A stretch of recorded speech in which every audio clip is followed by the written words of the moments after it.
Hello दोस्तों, आप सुन रहे हैं रेशमा रेडियो पे ये कहानी। दोस्तों, यूं तो वो मुझसे काफ़ी छोटा था। कोई 18-19 साल का रहा होगा और मैं 30 साल की भरपूर जवान स्त्री थी। कभी कभी मैं उसे देखकर सशंकित हो उठती थी कि यह मुझे ऐसे क्यों घूरता रहता है। इसका असर यह हुआ कि मैं भी कभी कभी उसे यहाँ वहाँ से झांक कर देखने लगी थी। वो अब क्या कर रहा है, पर हाँ, उसकी जवानी मुझे अपनी तरफ खींचती अवश्य थी। आखिर एक मर्द में और एक औरत में आकर्षण तो स्वाभाविक है ना। फिर अगर वो मर्द सुंदर कम उम्र का हो तो आकर्षण और भी बढ़ जाता है। एक दिन आलोक दिन को मेरे घर आ गया। मैं उसे देखकर नर्वस सी हो गई। दिल धड़क गया मेरा, पर उसके मृदु बोलों पर सामान्य सी हो गई। वो एक सुलझा हुआ लड़का था। उसमें लड़कियों से बात करने की तमीज़ थी। वो एक पैकेट लेकर आया था। उसने बताया कि मेरे पति ने वो पैकेट भेजा था। मैंने तुरंत मोबाइल से पति को पूछा तो उन्होंने बताया कि उस पैकेट में उनकी कुछ पुस्तकें हैं। आलोक एक भला लड़का था। मुझे लगा कि उसे जलपान कराया जाए। उसे जलपान कराए बिना नहीं भेजना चाहिए। मैंने उसे जलपान कराया। मैंने आलोक को बैठक में बुला लिया और उसे चाय भी पिलाई। वो एक खुश मिजाज लड़का था, हंसमुख था और सबसे अच्छी बात यह थी कि वो सुंदर बहुत था। उसके सदैव चेहरे पर विराजित मुस्कान मुझे भा गई। मुझे तो आरंभ से ही उसमें आकर्षण नजर आता था। अब मुझे कोई काम होता तो वो अपनी बाइक पर बाजार भी ले जाता था। वो मुझे कामिनी दीदी कहता था। आलोक की नज़र अक्सर मेरी चूचियों पर रहती थी, या वो मेरे सुडौल चूतड़ों की बाटियों को घूरता रहता था। आप बाटियां समझते हैं ना दोस्तों? अरे वही, गांड के सुंदर सुडौल उभरे हुए दो गोले। मुझे पता था कि मैं जब मेरी पीठ उसकी ओर होगी तो उसकी निगाहें पीछे मेरे चूतड़ों का साड़ी के अंदर तक जायजा ले रही होंगी और सामने से मेरे झुकते हुए उसकी नज़र वर्जित क्षेत्र ब्लाउज के अंदर सीने के उभारों को टटोल रही होती होगी। ये सब हरकतें मेरे शरीर में सिरहन सी पैदा कर देती थी। कभी कभी उसका लंड भी पैंट के भीतर हल्का सा उठा हुआ मुझे अपनी ओर आकर्षित कर लेता था। शायद उसकी यही अदाएं मुझे भाने लगी थी, इसलिए जब भी वो मेरे घर पर आता तो मेरा मन उत्साहित हो जाता था। एक दिन वो ऐसे समय मेरे घर आ गया जब मैं नहा रही थी। जब मैं नहाकर बाहर आई तो मैंने देखा आलोक मुझे ऊपर से नीचे तक निहार रहा था। मैं शर्मा गई और भागकर अपने शयन कक्ष में आ गई। कामिनी दीदी, आप तो गजब के सुंदर हैं। मुझे अपने पीछे से ही आवाज आई तो मैं सिहर उठी। अरे, यह तो बेडरूम में ही आ गया। फिर भी उसके मुख से ये शब्द सुनकर मैं और शर्मा गई और अपनी तारीफ मुझे अच्छी लगी। तुम उधर जाओ ना, मैं अभी आती हूँ। मैंने सिर झुकाकर शर्माते हुए कहा। दीदी, ऐसा गजब का फिगर, तुम्हें तो मिस इंडिया होना चाहिए था। वो बोलता ही चला गया।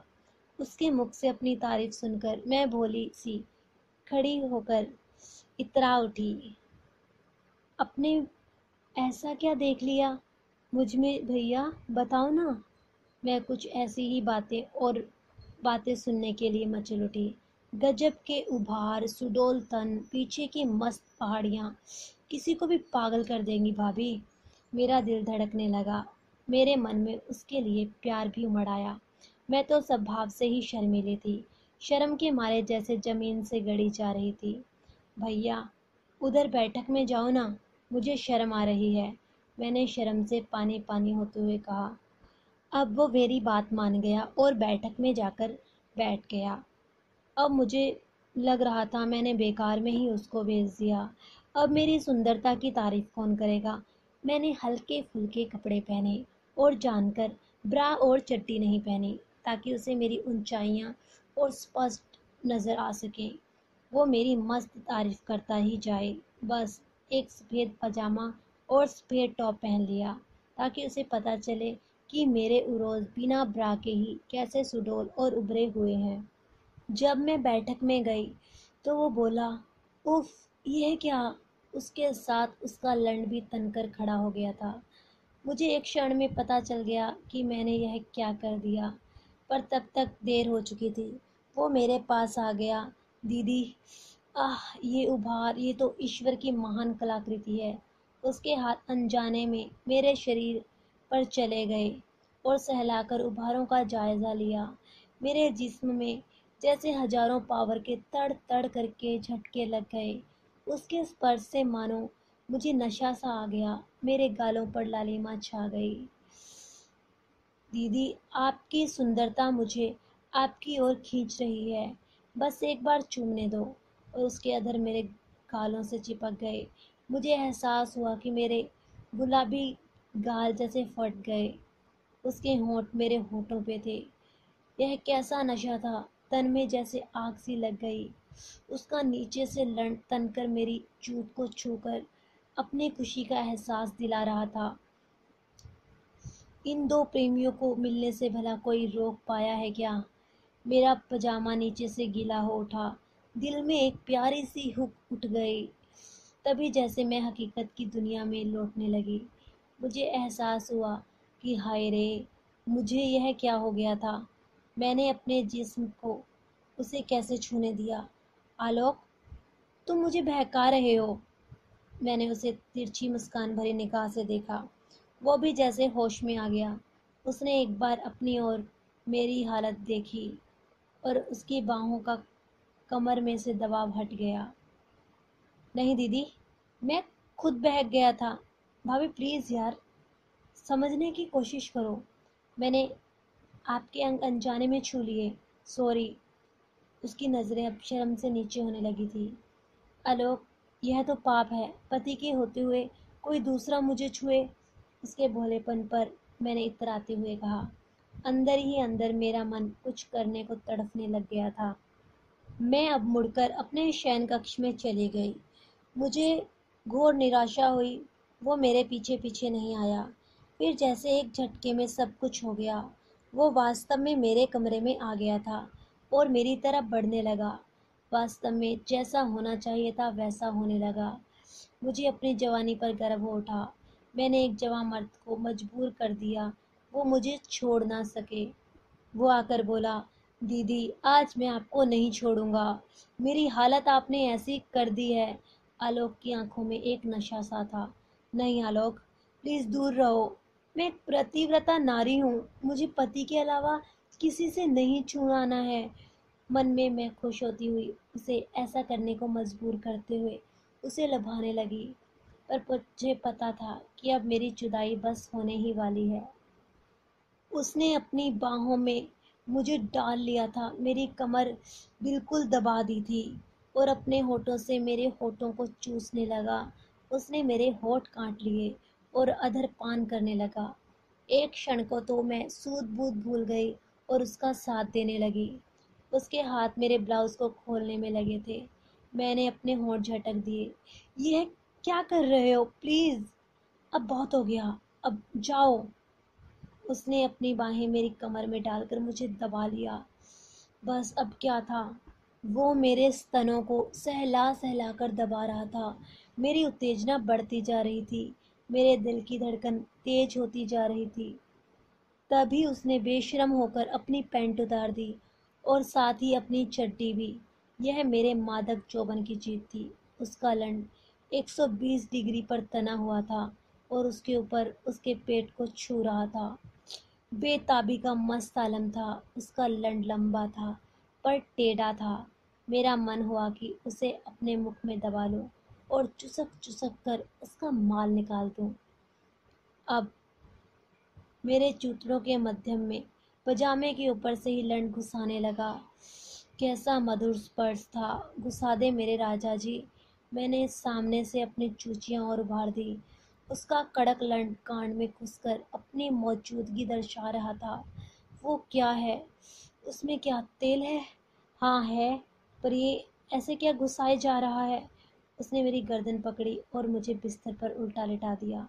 एक हाथ बढ़ाकर उसने तेल की शीशी उठा ली। एक ही झटके में मेरा पजामा उसने उतार दिया। बस अब ऐसे ही पड़े रहना, नहीं तो ध्यान रहे मेरे पास चाकू है, पूरा घुसेड़ दूंगा। मैं उसकी बात से सन्न रह गई। उसने मेरे जूतड़ों को खींचकर खोल दिया और तेल मेरे गांड के फूल पर लगाने लगा। उसने धीरे से उंगली दबाई और अंदर सरका दी। वो बार बार तेल लेकर मेरी गांड के छेद पर अपनी उंगली घुमा रहा था। मेरे पति ने तो ऐसा कभी नहीं किया। उफ, कितना मजा आ रहा था। आलोक, देख, चाकू मत घुसेड़ना, लग जाएगा, मैंने मस्ती में पर सशंकित होकर कहा। पर उसने मेरी एक ना सुनी और दो तकिए नीचे रख दिए। अब उसने अपना सुपाड़ा मेरी गांड पर रखा और अंदर डालना शुरू कर दिया और मुझे बोला, देखो, अंदर गया ना चाकू। तो तुम क्या समझी थी, सचमुच का चाकू है मेरे पास। देखो, यह अभी तो अंदर घुस गया ना। उसने पूरा लंड मेरी गांड में घुसेड़ दिया। देखो, तुम्हारे भैया आ जाएंगे, छोड़ो मुझे। पर वो कहाँ मानने वाला था और उसकी जवानी का तो आनंद मैं ले ही रही थी। अब मैं भी सेक्सी हो गई। मैंने अच्छी तरह से अपनी गांड मरवाई। आलोक के अनंत के मारे जैसे जान निकली जा रही थी। तभी उसके लोड़े की सारी अक्कड़ निकल गई। उसका रस निकल पड़ा। मैंने इस बार वीर्य का जायजा पहली बार लिया। उसका चिकना रस रहकर रहकर मेरे मुख में भरता रहा। मैंने बोला, मैं उसे स्वाद ले लेकर पीती रही। लंड को निचोड़ निचोड़ कर सारा रस निकाल लिया और उसे साफ कर दिया। देखा, निकल गई ना अक्कड़, साला बहुत इतरा रहा था। मैंने तमक कर कहा। दीदी, आप तो मना कर रही थी और फिर दो बार चूत भी ली। उसने प्रश्नवाचक नजरों से मुझे देखा। क्या भैया, लंड की अक्कड़ भी तो निकालनी थी ना। घुस गई ना सारी अक्कड़ मेरी चूत में। दीदी, आपने तो लंड ही नहीं, मेरी अक्कड़ भी निकाल दी। बस, अब मैं जाऊं। अब कभी अक्कड़ निकालनी हो तो अपनी दीदी को जरूर बताना। अभी और अक्कड़ निकालनी है क्या? ओह दीदी, ऐसा मत कहो। उफ, ये तो फिर अक्कड़ गया। आलोक अपने लंड को दबाकर बैठता हुआ बोला, अब देर किस बात की। हम दोनों इस बार शर्म छोड़कर फिर से भिड़ गए। भैया और दीदी के रिश्तों के चीथड़े उड़ने लगे। मेरा कहना था कि वो तो मेरा मात्र एक पड़ोसी था, कभी भाभी भी बोल देता था तो कभी दीदी भी, ना कोई भैया।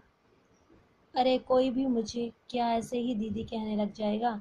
आप ही कहें तो क्या मैं उसे भैया मान लूं? फिर तो चुदली में। ये साले दीदी बनाकर घर तक पहुंच तो जाते हैं और अंत होता है इस बेचारी दीदी की चुदाई से। दोस्तों, आपको हमारी कहानी कैसी लगी? आप हमारे चैनल पर सब्सक्राइब करें, लाइक करें और शेयर करें।